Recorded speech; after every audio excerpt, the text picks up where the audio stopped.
Good morning. All right, follow me with this, okay? You're gonna tap with your two fingers here, right on the side. And it's not too light or too strong. Under. At least 7. It doesn't you have to count it, but under your nose, under your lip, through the top here, and there. Under where your brow would be. Okay? Can tap. Right now we're not saying anything, you're just tapping. You could always do both.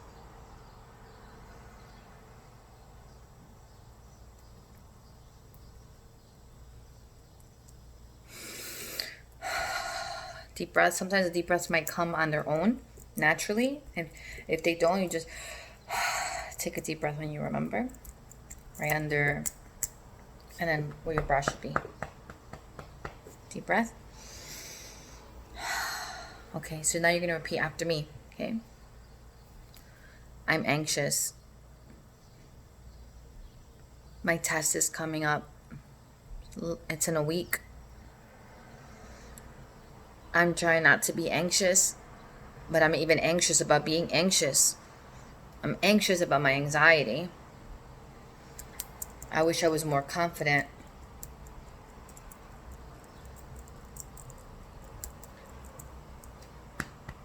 Scared.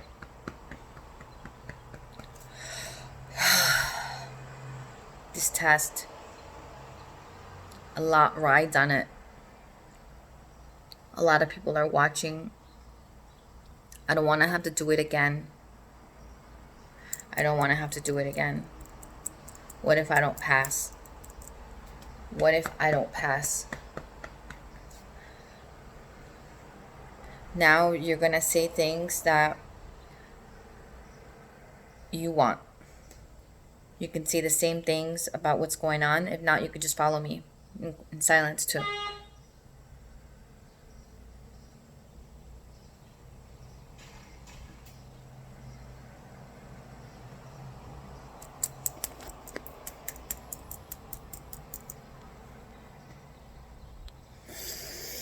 Deep breath. No matter, now you're going to follow what I say. No matter what, I'm still Ashley before and after the test. I still have a family before and after the test. I still live where I live before and after the test. I still have the same feet before and after the test. I still have the same hands before and after the test. I still have the same lungs before and after the test. I'm still the same person before and after the test. And I am safe. I am safe. And anxious. And I am safe. And I am anxious. I am safe. And I am anxious.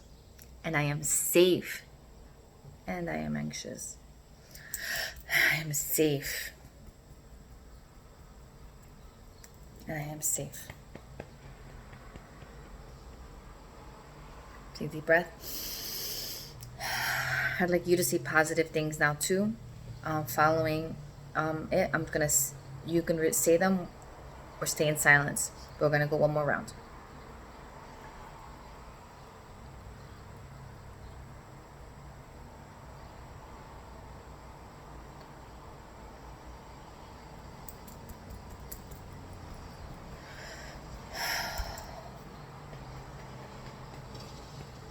Okay.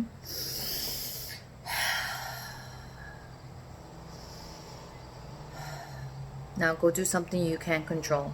Do something you can control, like go tell someone, ask someone how they're doing, write a gratitude list, put on a song and dance to it, go for a walk, put some music on your head, in your headphones, call someone, like I said, call someone, ask them how they're doing. Write about things that you're gonna do once you graduate. Go make your bed. I don't know if you have. Go clean something. Do something that you are in control of, because you have made many decisions in your life that you are in control of. You decided you wanted to date your boyfriend. You decided you were going to go to nursing school. You decided what you were going to wear today. There's so much you are in control of. There's things that come and you don't have control, but you make decisions about them. And whether or not you've made the right or the wrong decision, it's brought you up to this moment. So something you've been doing has been right. It's been safe. It's been moving you forward. And it's not because you got all the right decisions right. I'm going to bet you, if we look back, there might have been decisions that weren't, looking back, the best decisions.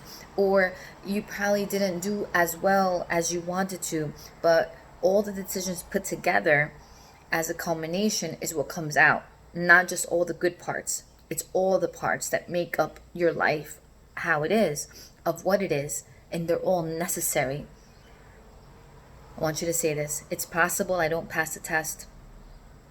It's possible that I don't pass the test, and it's possible that I don't pass the test and I'll still be alive afterwards. I'll still be alive afterwards. I'm not going to die. I won't die. And I won't be alone. Your mind and your brain and your body need to know that you have its back, that no matter what it goes through, you have its back. Everyone can tell you that you're going to be okay, that you're going to make it through. What matters is what you tell you. Your voice has a certain type of energy level and vibrancy and aliveness that no one else has. There's certain people, haven't you noticed that something they say you grab onto it a little bit more? Some people that they say you kind of like when they say they talk, you kind of listen a little closer. So those people also have a vibration that fits. But sometimes that can happen to people who are not healthy in your life too. It's a certain vibration that hits. They might be saying that you're not good enough, or they might say question you or doubt you, and you take it in because the vibration hits you. And that's normal. So, but your vibration and your voice and you telling you, it always outweighs anything and everyone else. And your soul needs to hear it. Your nervous system needs to hear it. It needs to be heard. It needs to be felt. That you tell yourself, I'm going to make it through. Regardless of what lemons I get sent, of what cards I get to play, of what results come out, you are going to make it. And I know that we haven't spoken about higher power, and I don't know what your beliefs are in, if there's a power greater than ourselves, if you what you believe in. But I'd like you to maybe even write some notes to whatever it is that you believe, even if it's you believe in science, if you believe in evolution, if you believe in God and Jesus, if you believe in Allah, if you believe whatever is greater, nature.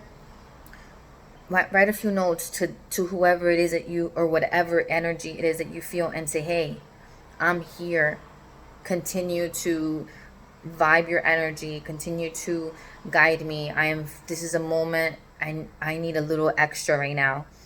I know we're one. I know you got my back. I know it. I just need some, and I'm asking because I know that you're there, and I have faith. 100% faith, whether it's in science, whether it's in nature, and it doesn't matter. But there's something more in me, in my life, that wasn't just from Jen, right? Something made the trees. Something and I didn't make them. You didn't make them. Something or someone. I must have some belief of how it came to be. And that tree's been standing there through storms and through rains and through freaking a lot of times tsunamis, and just like, it's here, it's there. And then even the ones that are taken away, then the roots are still there and they grow.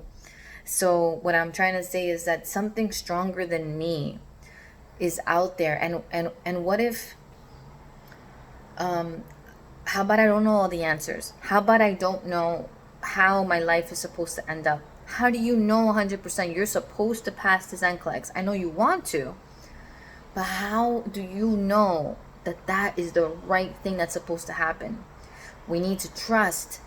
My suggestion is to trust. What your job is to do is to have showed up to class for the past 4 years, is to have done the best that you could have, is to have made the relationships, done your exams, passed all these exits. That was your job. Passed it, and what I mean passed it, I mean showed up for them.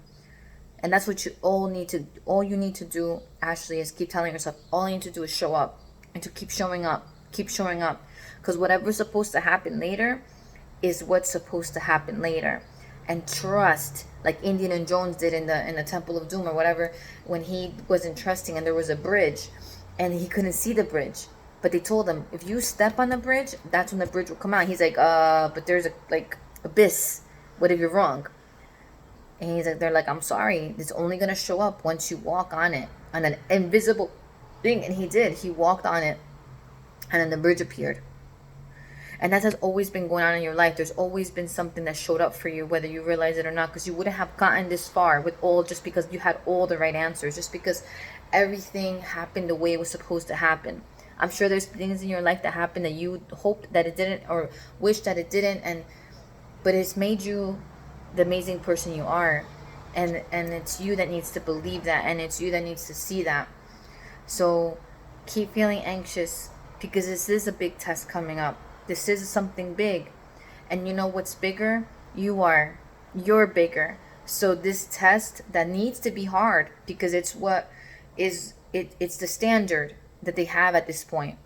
And to be a nurse and to have, it's gonna be hard. It's supposed to be. But more important than that test is your life. More important than the test is who you are and who you're giving and what you're doing with today. Are you breathing? Are you telling people you love them? Are you enjoying the sun outside? Are you enjoying that you're not enslaved? Are you enjoying that you're not, someone's property? Are you enjoying that you get to say and do the things that you want? Are you enjoying that you're not in jail right now? Are you enjoying that, you have siblings and family and not by yourself in this world? So there's the exam, and then there's so many other things, and they're all important. My exam's important, but also these other things, and that's where I want you to focus back on. What else is here? What else is here? Because I can't do anything about the test anymore, right? The test is gonna come regardless. Regardless, it's coming. And it's normal to be anxious of it. That's why you're getting ready. And that's why you're building these skills that you have within you. And you're doing an amazing job. And thank you so much for reaching out, because that shows a lot of, so much. I don't even know what words to use, but I'm going to use the word integrity, perseverance, courage, bravery, honesty, and calling yourself out on it. Because you could easily say, I'm not going to tell her because I know what she's going to say already. But even if you think you know what I'm going to say, some part of you needs to hear it. And every time you hear it, it'll keep getting that muscle of faith, that muscle of nothing's wrong with me and it's okay to be anxious. It's only, let's refocus into my heart, with my heart and my soul of what's happening. Because I'm not just a walking brain. I'm not just an anxiety person. I have anxiety. I have encountered anxiety, and I also have love, and I also have compassion, and I also have humbleness, and I also have these things. And so refocusing on that. Okay, so you have so your job right now is to do the tapping. And I wanted to show you something. So when you do the tapping, if like you get into a place where you don't want people to watch or see what you're doing, you can just tap here. And sometimes the emotional freedom technique, tapping it, helps me. It helps the nervous system. So just maybe like that, no one has to watch, or you're on your lap, and I'm doing this on my lap. Okay? So keep reaching out. Remember, 1 in 14 people have anxiety, and not people. Too many people don't talk about it. They call it different things. You're not alone. You're not alone. And keep telling yourself those things that will soothe yourself. And if it happens again, you get anxiety later, a little bit more, you send me another message, and we'll do this all day. because your brain will learn it. It's with practice, practice, practice, practice. Just like you practice for the NCLEX, the social, soulful practicing of you is going to be helpful. You just sent me a message. It says, I'm so nervous. Of course you are. Of course you are. And you're so many other things too. So many other things that are also as important. Okay, so hope this video helps. Let me know what you think about it, and what exercises you're going to do or what you're going to incorporate after this. And remember, it's action, action. And we're not saying anxiety, you suck. We're saying anxiety, thank you very much, and I want to enjoy my life. You know, thank you, anxiety. We love you. Love you long time. So, but, and we love all these other parts. Okay? All right. Mwah. Talk to you soon. Let me know how it goes, okay?